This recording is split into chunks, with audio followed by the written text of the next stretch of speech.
Robert! Robert, błagam! Pomóż mi, Robert! O!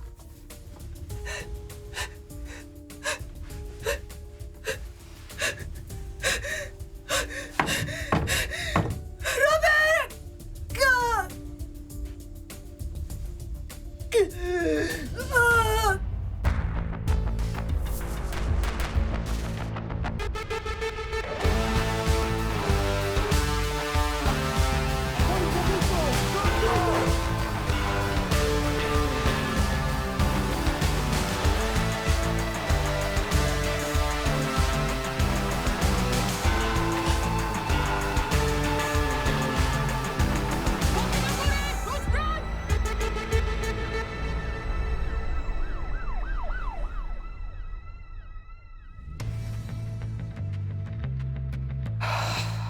Proszę, proszę, proszę. Cześć Wolska, masz nowego chłopaka? Sofciu, daj panu jakieś ciuchy z magazynu, dobrze? Widzisz, z zimna kłapie zębami. Może lubi. Morsowanie teraz modne. Ludzie na Kasprowy w majtach wchodzą, w środku zimy. Tam? Dobra, to ja mam pomysł, to ja dam panu po prostu te twoje prywatne ciuchy z szatni. Znajdą się jakieś dresy w magazynie. O, no to fenomenalnie. Proszę, zapraszam pana. Wolska, czekaj. Co? Dokładasz się na pożegnanie Noconia? 2 dychy. Spełnił swoje marzenie, idzie do kryminalnych, do Krakowa. Ja nie mam teraz żadnej kasy. Dobra, wypłacę, co ci tam wyrzucę. Sławek, dawaj, dawaj, rusz się, no zimno panu jest. W Krakowie zacznę wszystko od nowa. Znajdę sobie pracę w butiku z fajnymi ciuchami, albo w galerii, albo zrobię kurs na kosmetyczkę i otworzę własny salon. Muszę iść do pracy.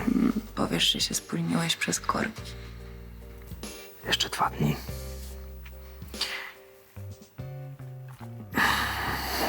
Nie mogę się spóźnić.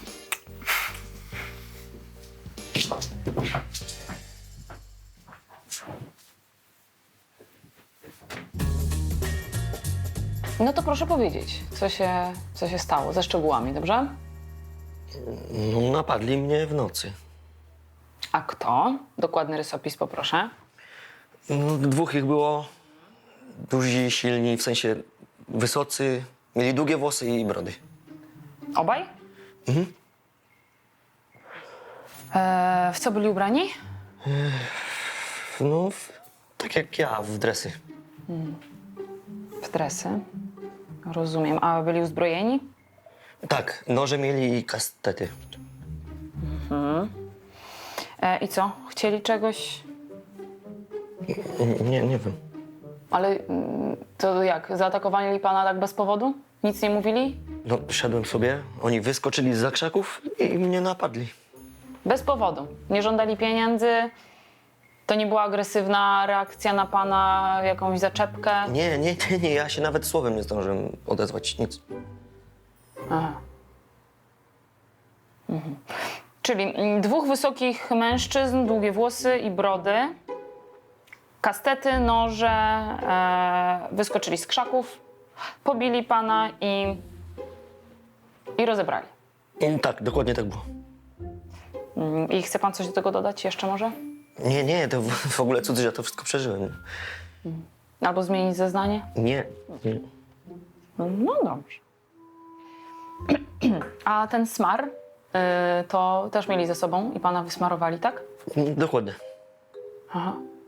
Pan był trzeźwy w czasie tego zdarzenia? Jak niemowlę, pani dzielnicowa, no. Ciężko było kupić tę jego bajeczkę, chociaż na Gorczaku, napaści i bójki bez powodu to był standardowy zestaw. No ale ten facet kręcił. Nie uwierzyłam mu w ani jedno słowo. Tylko czemu to miało służyć? Dobrze, to jeśli coś jeszcze się panu przypomni, to proszę dzwonić, dobrze? Oczywiście jak namierzymy sprawców, damy znać. No tak, no ale to raczej bez szans, nie? No ale cud, że żyje. Do widzenia. Do widzenia. Co Wolska? Co? Nieudana randka. Amant się nie sprawdził. Wiesz co, chyba nie jestem po prostu w jego guście, ale powiedział mi za to, Sławciu, że ty mu się spodobałeś. Czy coś z tego będzie? Typ zostawił dzieciaka na schodach i spieprzył.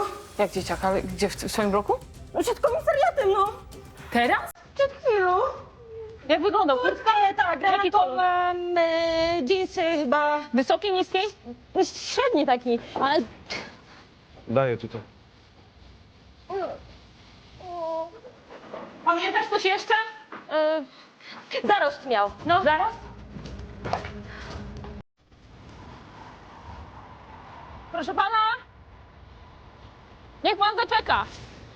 Proszę pana! Halo, niech pan zaczeka! Stój!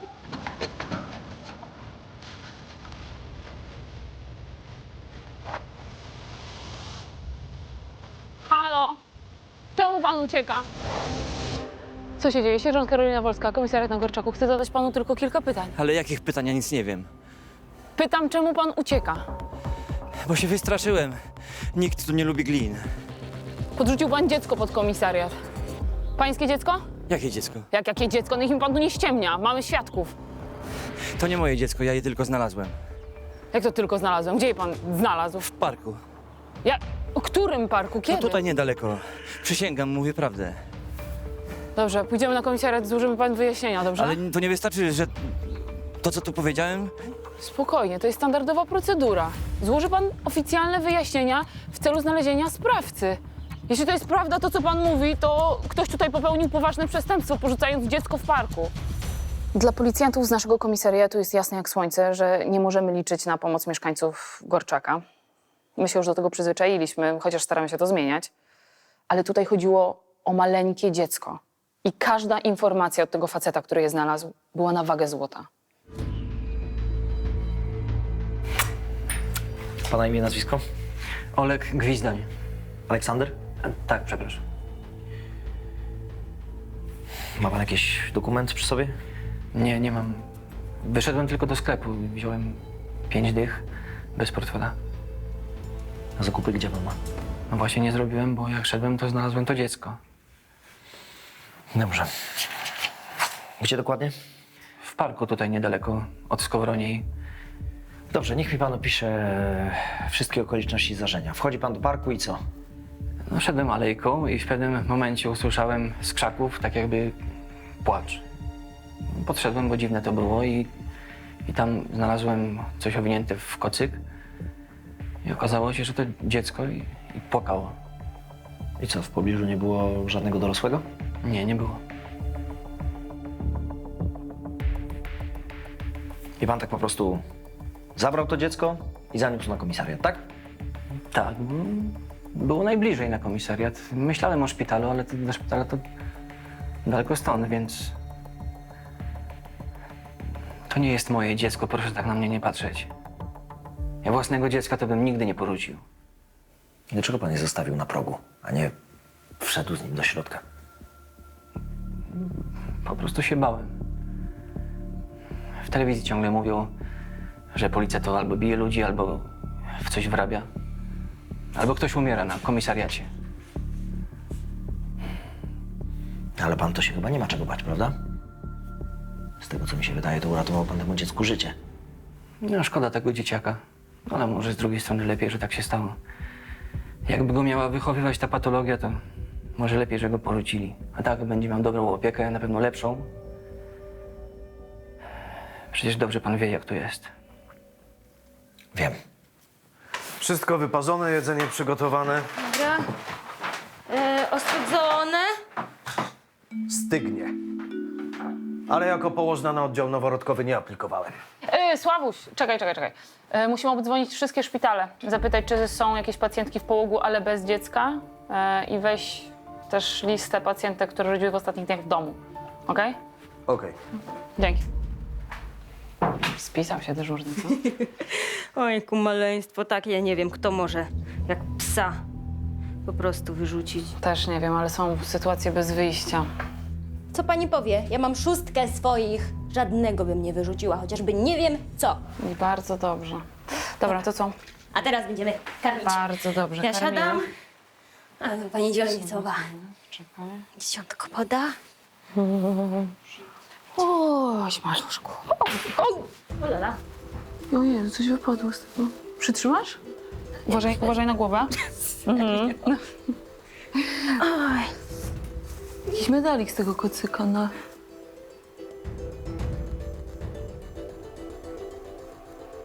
Dla Lucy na zawsze, no patrz. Może nawet uda nam się namierzyć matkę. Tak, teraz będę w domu. Dzisiaj już żadnych trudnych spraw, jak na ostatni Rafał? dzień przystało. Chyba mamy trop. Muszę kończyć. Znaleźliśmy zawieszkę z wygrawerowanym napisem dla Lucy na zawsze. W kocyku, przy dziecku. Chłopaki już zebrali odciski palców. Super. No, więc mamy trop. Może uda nam się namierzyć matkę albo ojca, albo kogoś, kto pomógł pozbyć się dziecka. No, jeśli będziemy mieli paluchy w bazie, bo po samej zawieszce będzie raczej ciężko. Ciekawe swoją drogą, jak to się tam znalazło. Przypadek może zleciał matce z szyi. Ale co z tym kolesiem, który zostawił dziecko pod komisariatem? Aleksander Gwizdoń. Sprawdziłem go, niekarany, nienotowany. To spisałem i puściłem do domu z gratulacjami obywatelskiej postawy. Z czym? Obywatelskiej postawy? Koleś zostawił dziecko pod komisariatem i zwiał. Polska, to jest Gorczak. Nie czepiaj się szczegółów. Mamy szczęście, że go nie zjadł. Dobra, a co mówił? Nic, czego nie powiedziałby wcześniej tobie. No i tak mamy szczęście, że go sumienie ruszyło, bo podejrzewam, że było paru takich, co słyszało płaczące dziecko w krzakach i mieli to w dupie. Sławek obdzwonił już wszystkie szpitale, na razie zero informacji o kobiecie w połogu i bez dziecka. Sprawdzamy też domowe porody. Karetka po dziecko już w drodze. Dobra. Dzięki, możesz wracać do swoich spraw. No, a to? W sensie ten napis wygrawerowany. Mamy 3 grawerów na Gorczaku. To mógł być któryś z nich. Dobra, dam to któremuś z chłopaków, który akurat się nudzi, no. Ale Rafał, to trzeba zrobić teraz, od razu. Ja wiem, że ty jesteś myślami w Krakowie, ale... Dobra, nie ma za co. No dobra, czekaj. Zrobię to, no, żeby nie było, że się za każdym razem tobą wysługuję. Odjedziesz? Będziesz miał po drodze jednego grawera na Górniczej. Po drodze do domu. Dobra, ogarnę to.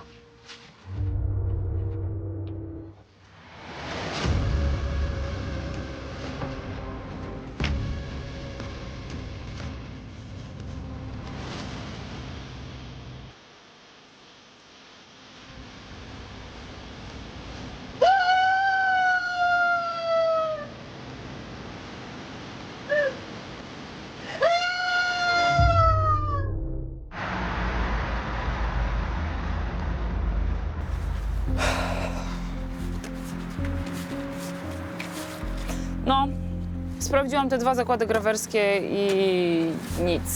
W sensie żaden z nich nie wykonał tego napisu na zawieszce, także lipa. A co u ciebie? Zapomniałem. Okej, zrobię to jutro rano, co? Dobra, to może ja jeszcze teraz podjadę, może zdążę przed zamknięciem. Polska, a może jedź do domu, co? Sprawa nie jest pilna. Dziecko jest zaopiekowane. A poza tym, wiesz, życie nie składa się tylko z pracy.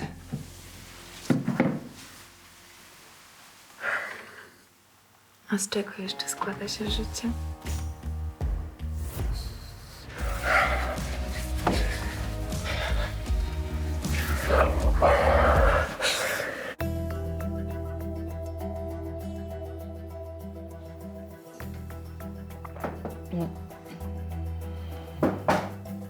Proszę. Dzień dobry, pani Karolino. To znowu ja. Cześć, Majka. Nawet jak będziesz tu przychodziła codziennie, to nie znaczy, że ja zdejmę wam tę niebieską kartę. Ale ja nie w tej sprawie. Bo ja chciałam zapytać, no jak się maleństwo ma? Dobrze się czuje? Zdrowa jest. Przebadali ją w szpitalu. Wszystko jest w porządku. Przewiozą ją teraz do jakiegoś domu dziecka. Bo ja sobie pomyślałam, że ja bym mogła podjechać do niej i no poprzytulać ją po prostu, bo to jest mega ważne, żeby takie małe dzieciątko, ono czuło kontakt z matką, no, nawet taką udawaną. To prawda. Masz rację, ale ja nie wiem, czy oni cię wpuszczą. W sensie musiałabyś do nich zadzwonić, skontaktować się. Może pani zadzwonić i zapytać? To jest naprawdę świetne, że o tym pomyślałaś i że chcesz to zrobić. Dobra, może spróbuję. Bo w ogóle to moja Zuzia dała swojego ulubionego misia, żeby dać tej malutkiej. Naprawdę, ulubiona przytulanka. Ja w ogóle nie wiem, ja się sobie dziwię. Ja mam tyle dzieciaków swoich, ale jakoś tak mnie złapało za serce to maleństwo. Ja rozumiem. Majka, to umówmy się tak, że jak ja coś ustalę, dam ci znać, okej? A tylko jeszcze jedno pytanko. Co z matką? Znaleźliście ją? Ja naprawdę nie powinnam z tobą rozmawiać o takich rzeczach, ale nie. Bo ja sobie przypomniałam, że ja to takie coś widziałam w gazecie. Jakie coś, w sensie takiej No to medali? identyko było. Na pewno? Identyko. W jakiej gazecie? No babskiej, wiadomo. Taka, no paniusia, taka jedna projektantka w sensie. Ona takie główienka za gruby hajs opyla na drugim końcu miasta. W internecie sprzedaje też. A jej nazwisko jakieś tam padło? W gazecie. No. No jest, no. Na gdzie masz gazetę? W domu. No to na co czekamy? To podjedziemy do ciebie, tak? Na pewno? Do mnie? No pewnie. Nie sądziłam, że kiedykolwiek to powiem, ale jak dobrze, że Majka ma takie oko do błyskotek. No kiedyś wykorzystywała to zupełnie inaczej, znaleźne przywłaszczała sobie.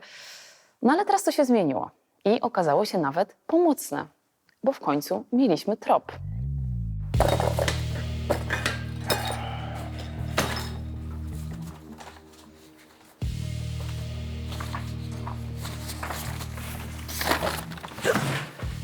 Gdzie Wocka? W terenie. Bada sprawę tego podrzuconego dzieciaka, a co? A to musiała się wymknąć, jak dla niej roboty odwalałem. Prosiła, żebym zbajerował babkę z labu. Wiesz, jak na mnie lecą. I wyniki szybciej są. Jakie wyniki? Co, odciski palców z tej zawieszki, co była przy dzieciaku? Babka z labu. Fajna blondin. Z takim... Sławeczku, do brzegu, proszę. Mam dla niej wyniki badań DNA. Badań DNA dla dzielnicowej, co to jest za sprawa? Ta twoja. Ten samobój. Burdel mama znaleziona w samochodzie. Ale przecież kurwa niczego nie kazałem już badać. Dam jej, jak wróci. Dobra, poczekaj. Daj, sam to dołączę do akt.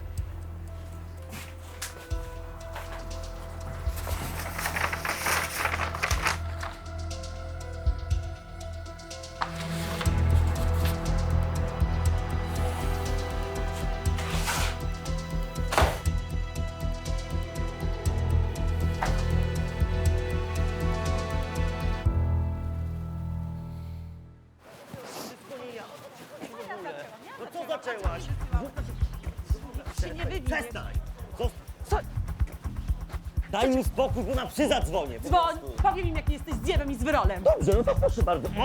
Zaraz, spokój, co tu się dzieje? O, dzień dobry. A my to już się chyba znamy. Ta wariatka mnie napadła. Pani aresztuje tego z wyrola. No już raz dostał nauczkę i nic, zero wniosków. Dalej do mnie wydzwania. Jaką nauczkę za Dobra, co? pani jej nie słucha, ona wymyśla jakieś farmazony, jest po prostu walnięta i tyle. Co się wydarzyło? No prześladował mnie, to co miałam zrobić? Jakie prześladował? Ja chciałem tylko grzecznie i kulturalnie na kawę zaprosić, jak facet fajną dupę. Słyszała pani fajną dupę? Ja zaraz pani pokażę, jakie SMS-y do mnie wypisywał, jakie zdjęcia wysyłał. Normalne zdjęcia, po prostu chciałem się pochwalić swoimi walorami i tyle. A ona do domu mnie zaprasza, jakimś gównem truje i na ulicę w samych majtkach wyrzuca. Aha, czyli to nie byli jednak brudaci wikingowie uzbrojeni w kastety i noże, tak? Co miałem powiedzieć? Nie wiem, prawda? Dobra, zresztą to jest ważne, do widzenia. Gdzie Co się pan gdzie? wybiera?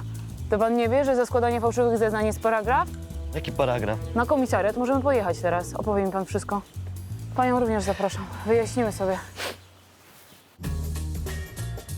Proszę powiedzieć, co się wydarzyło od początku. Dobra, pani dziennikarz rzuciła takie ogłoszenie. Ale spokojnie, może po kolei zaczniemy. Pani pierwsza. No dobrze, zaczęło się od tego, że wystawiłam parę rzeczy na sprzedaż.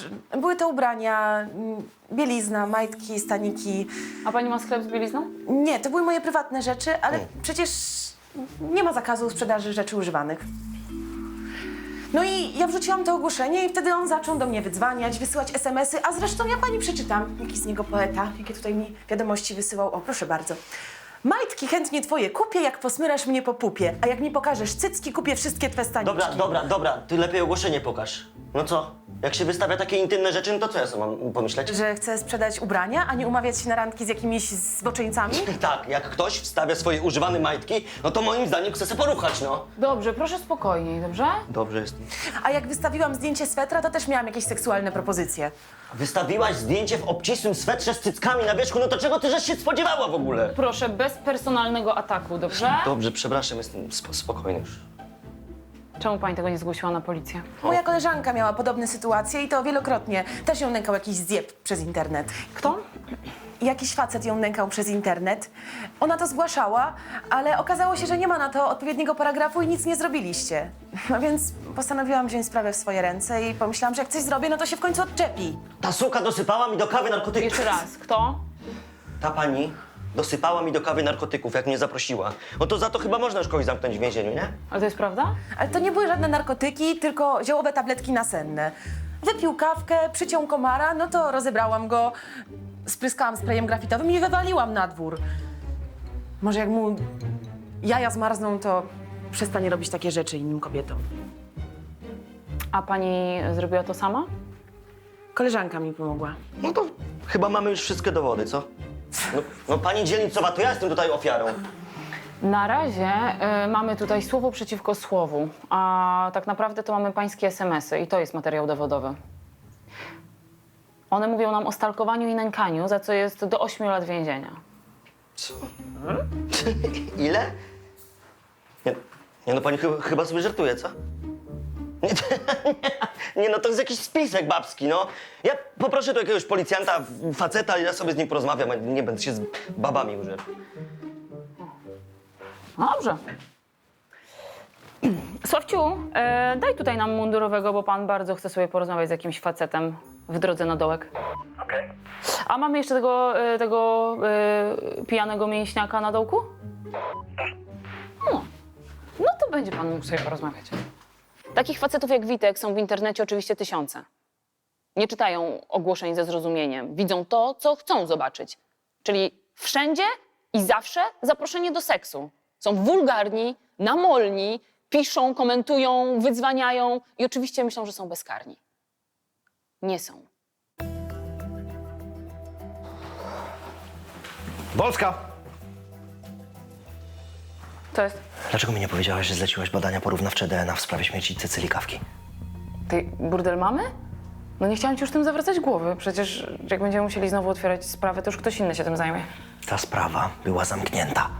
Samobójstwo bez pomocnictwa osób trzecich. No dobra, ale nie dawało mi to jakoś spokoju, no. Zresztą wiem, że sam byś mi to zlecił, tak dla formalności. No wiem, że zamykałeś już szybko sprawę, żeby nie zostawiać po sobie... To wcale nie było tak. A są już te wyniki? Są.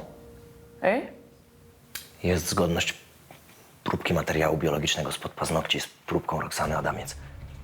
Skąd ty w ogóle miałaś tę próbkę, co?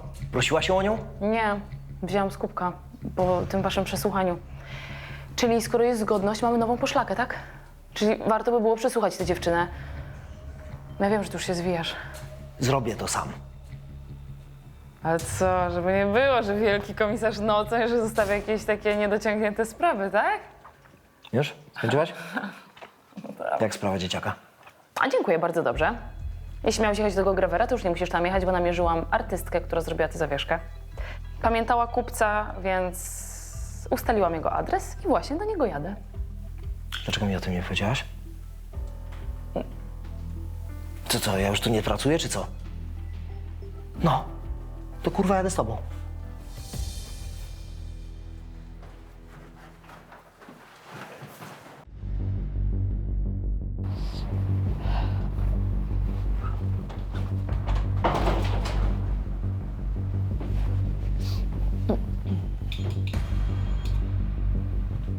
Moment.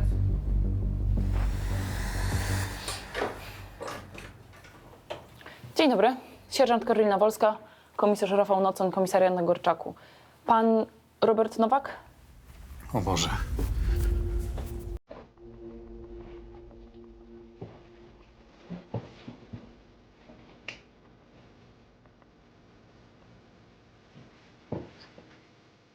Znaleźliście ciało. Jakie ciało? No, Lucy. Znaczy Lucyny, mojej żony, Lucyny Nowak. Zaginęła rok temu. Zgłaszałem. Nie, my jesteśmy w sprawie tej zawieszki. To jej.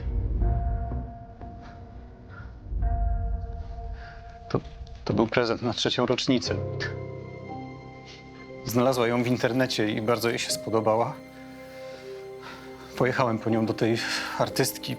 Była zachwycona, cały czas go nosiła, nie rozstawała się z nim. Poprosiłem 2 fundacje o pomoc, modliłem się cały czas. Wierzyłem, że Lucyna się znajdzie. Żywa. Olek też mi pomagał. Mówił, żebym nie tracił nadziei, że ludzie się znajdują. Przecież nawet po długim czasie mogę ją zobaczyć. My nie znaleźliśmy ciała pańskiej żony. Ten wisiorek był w kocu noworodka, który został porzucony w parku. Jak to? Nie rozumiem, ale to ona żyje, tak? To gdzie ona jest? Zaprowadźcie mnie do Dobrze, niej. zaraz wszystko wyjaśnimy. Jaki Olek? Mój przyjaciel pomagał mi szukać, cały czas mnie wspierał, zresztą dzwoni prawie codziennie. No ale jak on się nazywa? Gwizdoń. Aleksander Gwizdoń? No, tak. Dziękujemy. Aleksander Gwizdoń to był ten facet, który rzekomo znalazł dziecko w parku. Uwierzyliśmy mu, że to był przypadek. Był taki wiarygodny podczas składania wyjaśnień na komisariacie, że nawet nie przyszło nam do głowy, że on może kłamać. Tylko co to miało wspólnego z zaginięciem tej kobiety? Musieliśmy jak najszybciej go znaleźć i przycisnąć.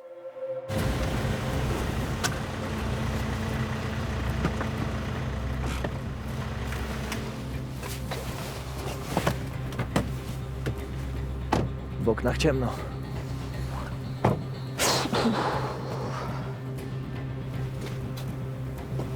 Co?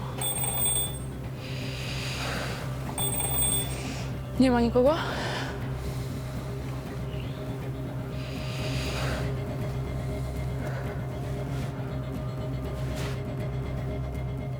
Nie odbiera. Co robimy? Dzwonić po chłopaków? Nie, poczekaj. Jak zobaczy więcej radiowozów, to się może przestraszyć. Wycofajmy kawałek, poczekam aż wróci. Ty myślisz, że on... Nie wiem, co mam myśleć. Ale jak na razie coś tu jest grubo, kurwa, nie tak.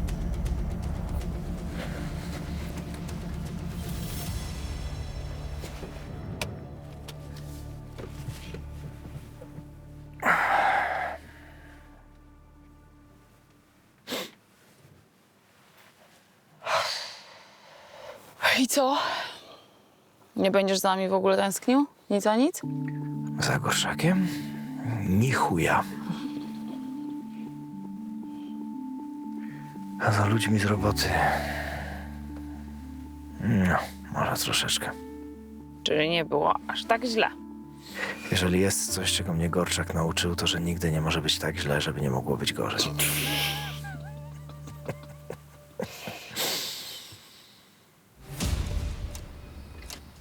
Wychodzi? Czekaj, to on. No? Czyli co?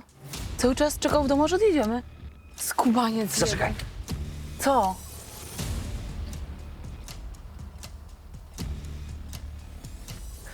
Ja pójdę za gościem, a ty siedź tu i obserwuj dom.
Jest tu ktoś?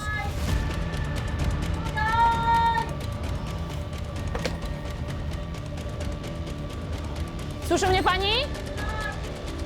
Jest pani sama?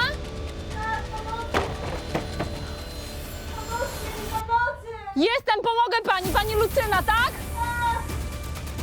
Pani Lucyno, proszę się odsunąć od drzwi, dobrze? Będę strzelać. Odsunęła się pani? Panie Aleksandrze! A co pan tutaj robi? Znaleźli się rodzice tego dziecka. Okazało się, że było porwane.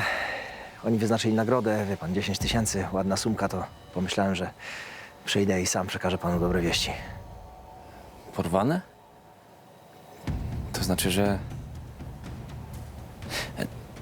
Nie, ja nie chcę tych pieniędzy. Dzięki. Chwileczkę. Dzielnicowa Wolska do pana dzwoniła. Nie wziął pan telefonu z domu?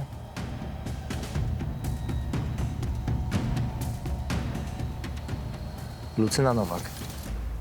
Mówi to panu coś?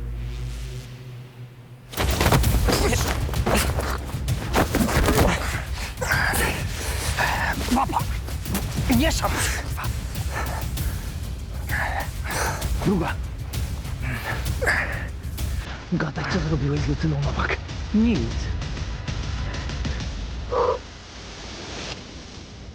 Jest tu pani? Wszystko w porządku? Gdzie jest moje dziecko? Co on z nią zrobił? Znaleźliście ją? Spokojnie. Z pani córka jest... Znaleźliśmy ją. Jest cała i zdrowa, jest w dobrych rękach. Kazał mi ją zawinąć w kocyk, powiedział, żebym się pożegnała, że ją zabiera. Włożyłam wisiorek do kocyka na wypadek, gdyby ktoś ją znalazł. Spokojnie. Halo? Rafał? Halo, słyszysz mnie? Znalazłam ją, matkę dziecka. Jestem w piwnicy. Wezwij karetkę, dobrze? Co z gwizdonie? Dobra, dzięki. Zaraz to będzie, zabije mnie. Spokojnie, nic się nie dzieje. On jest w rękach policji. Nikt już pani nie skrzywdzi, dobrze? Może pani chodzić? Tak. Tak? Wyjdziemy stąd? Tak. Teraz? Dobrze. Powolutku, dobrze? Spokojnie, pomogę pani, spokojnie. Powoli.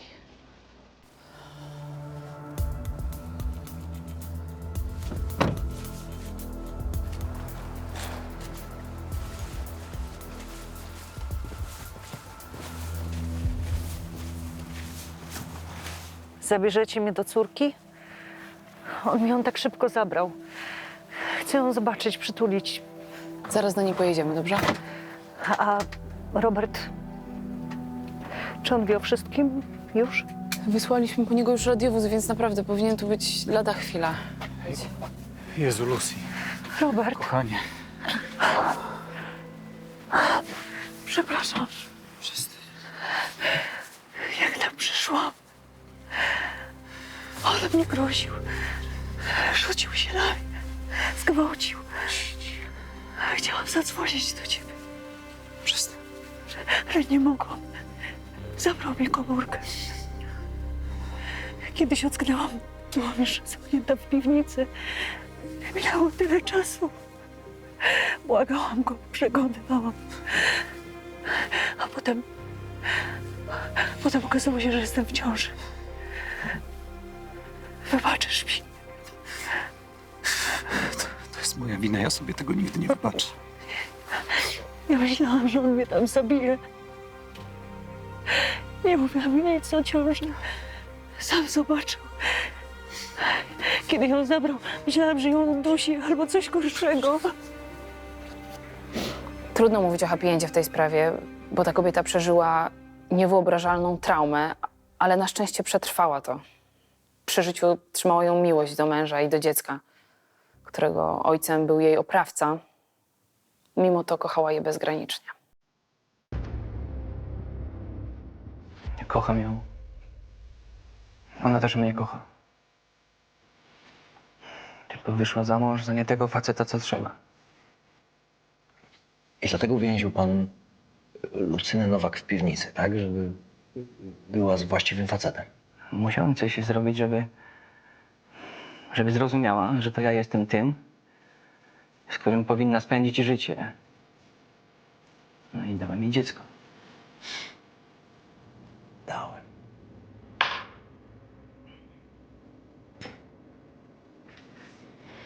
Dał jej pan dziecko, a potem zaniósł na komisariat.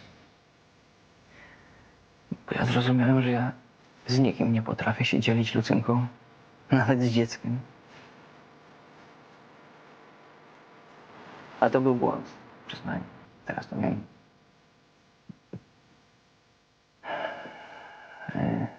Ale myślę, że to jeszcze da się jakoś naprawić, nie? Przeproszę Lucynkę. Ona mnie zrozumie. Zabierzemy dziecko ze szpitala i wspólnie je wychowamy.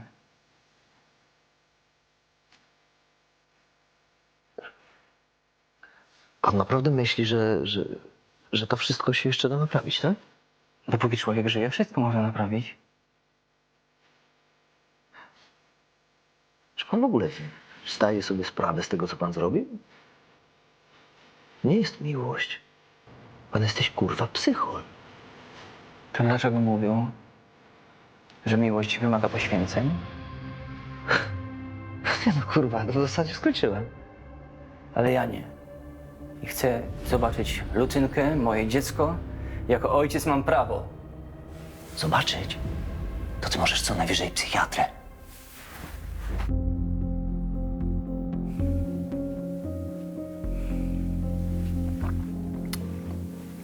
Cały czas byłem z żoną w szpitalu. Lekarze robili jej różne badania i okazało się, że nie ma żadnych urazów wewnętrznych, że stan ogólny jest dobry po tym porodzie. Została tylko trauma, straszna trauma. Dziecko jest zdrowe, dziewczynka. Widział ją pan? Jest z Lucynką. Lucyna nikomu nie pozwala jej zabrać nawet na chwilę, zresztą nie ma się co dziwić. A pan jak się trzyma? Nigdy sobie nie wybaczę, że wysłałem ją do Olka po wędki. No ale nie mógł pan wiedzieć. Nie mógł pan. Jak ona zaginęła, Olek powiedział, że nigdy do niego nie dotarła. Że to po drodze musiało się coś stać. W ogóle może mi pani powiedzieć, jak to się stało, że żaden policjant wcześniej nie pomyślał, że ten sukinsyn może być zamieszany w tę sprawę? Nie wiem, naprawdę jest mi ciężko odpowiadać za kolegów, którzy prowadzili tę sprawę. Boję się. Boję się, że to dziecko będzie mi przypominało całą tę sprawę. Że Olek...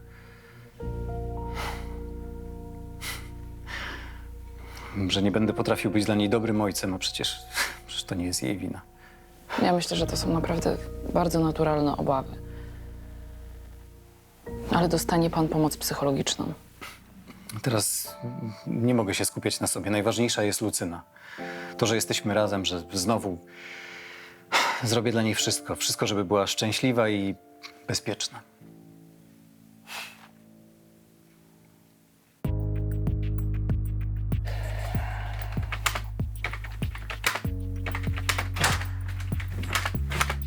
Ty jeszcze pracujesz?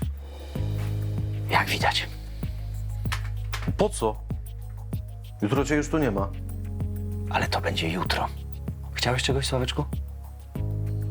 Wzywają cię do odpraw. Po co? Nie wiem. Kazali wezwać Noconia, to wzywam.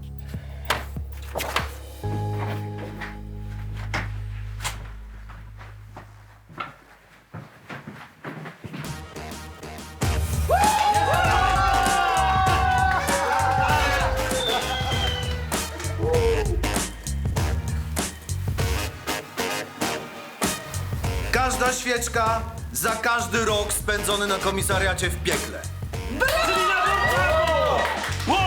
No dobrze, już myślałem, że to jest liczba spraw, które rozwiązałem. To możliwe, ale nikt tego nie przyzna, żeby ci nie robić przykrości. Może jakieś przemówienie na koniec? A, przestańcie. To naprawdę chcecie słuchać, jak będę pieprzył 3 po 3? A, już żeśmy się przyzwyczaili.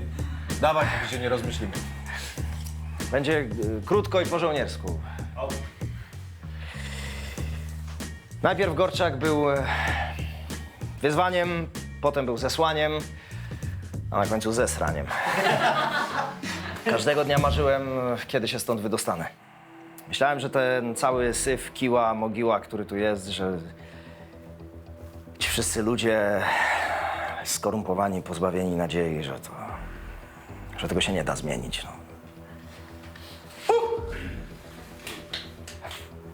No ale wychodzi na to, że zmieniłem zdanie.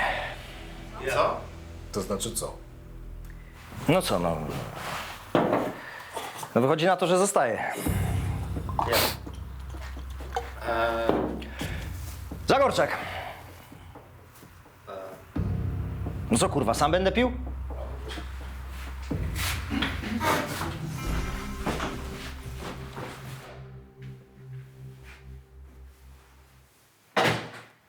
Sławciu.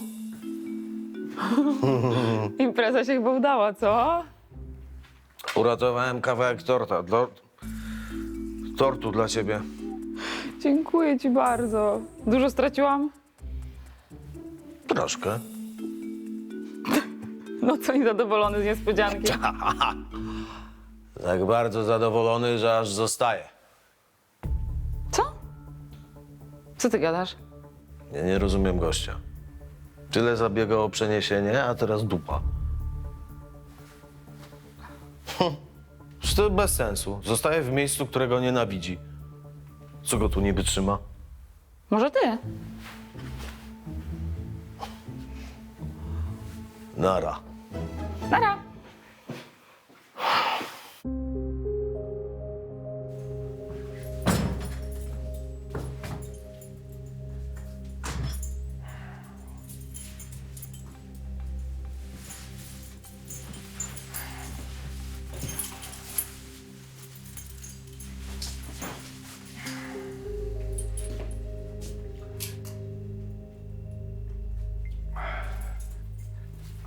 Dobry wieczór.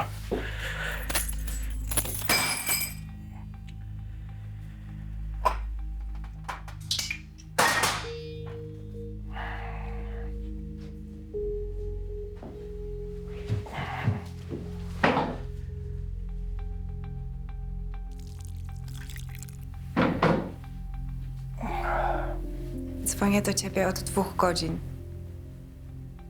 Co? Gdzie byłeś? W firmie, a potem jeszcze w barze. Ty jesteś pijany. Sama jest pijana. Co, koledzy urządzili ci pożegnanie? No i co, fajne było? Tak. Zajebiste. O której jutro wyjeżdżamy? Z samego rana czy trochę później? Wszystko już spakowałam. Nie wierzę.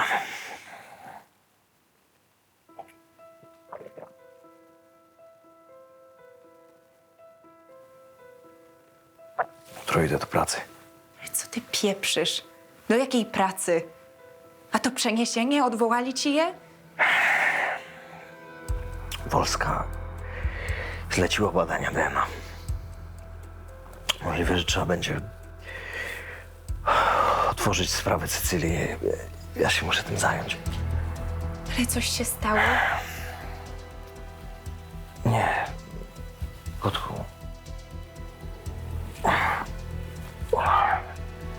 Wszystko jest w porządku, naprawdę, wiesz? Ja to naprawdę załatwię.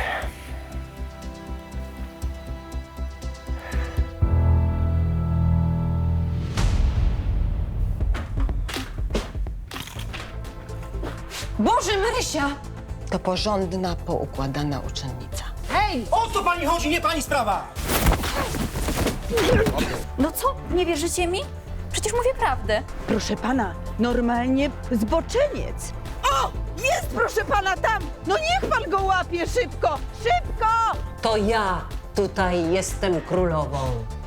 Właśnie podpisałeś na siebie wyrok.